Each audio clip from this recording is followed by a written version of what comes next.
Time పడుతుంది. మళ్ళీ మనందరికీ కనిపించే విధంగా కేసు ముందుకు వెళ్తూ జరుగుతుంది.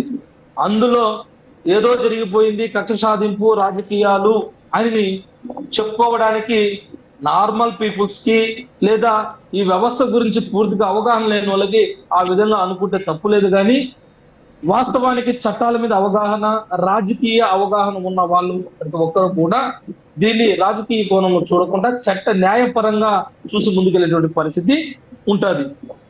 కాబట్టి అంతిమంగా బీజేపీ గజేంద్ర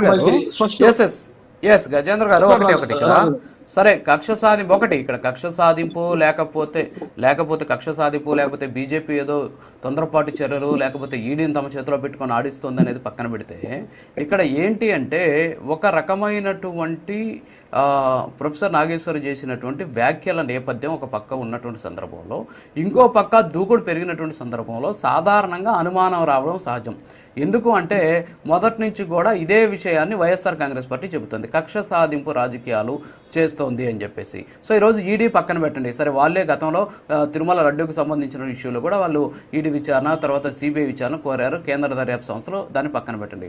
సిట్ కూడా ఇప్పుడు దూకుడు పెంచినటువంటి పరిస్థితి, జగన్మోహన్ రెడ్డికి సంబంధించినటువంటి పిఏని పిలిచి విచారిస్తూ ఉన్నటువంటి సిచ్యువేషన్ మనకు కనిపిస్తుంది. సో దాన్ని కూడా మనం కక్ష సాధింపు అనుకోలేం. వైఎస్ఆర్ కాంగ్రెస్ పార్టీ చెప్తోంది ఇది చంద్రబాబు నాయుడు సిట్ అంటే సిట్టు, స్టాండ్ అంటే స్టాండ్ అనేటటువంటి వ్యవస్థ ఇది అని చెప్పేసి వాళ్ళు విమర్శిస్తున్నటువంటి సిచ్యువేషన్. సో దానికి దీనికి సంబంధం ఉందని ఎందుకు అనుకోకూడదు చెప్పండి? రాజు గారు ఒక మంచి పాయింట్ అడిగారు. దీన్ని చాలా క్లియర్ గా ఒక 1 minute ఎక్స్ప్లెయిన్ చేస్తాను. నిజంగా రాజకీయ కక్షే అనుకుంటే, వైఎస్ఆర్ కాంగ్రెస్ పార్టీ ఆరోపణలు నిజమే అనుకుంటే ఈ కేసులో టీడీపీ ఎంపీ సతీమణి గారికి సమన్లు పంపించడం జరిగింది. వాళ్ళని కూడా విచారణ పిలిచి విచారణ చేసేటువంటి పరిస్థితి ఉంది.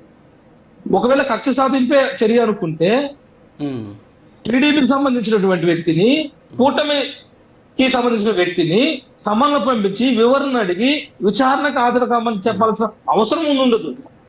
కేవలం వైఎస్ఆర్ కాంగ్రెస్ పార్టీ వాళ్ళు మాత్రమే, కేవలం జగన్మోహన్ రెడ్డికి సంబంధించిన వ్యక్తులు మాత్రమే పిలిచి విచారణ చేసి కేసుని ముందుకు నడిపించే పరిస్థితి ఉండాలి.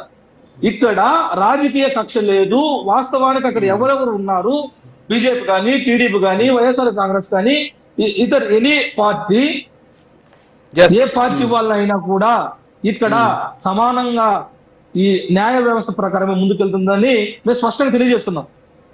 కాబట్టి జగన్మోహన్ రెడ్డి పిఏనో, జగన్మోహన్ రెడ్డి బంధువులను, వైఎస్ఆర్ కాంగ్రెస్ పార్టీ వాళ్ళను పిలిచి విచారణ చేయడం లేదు.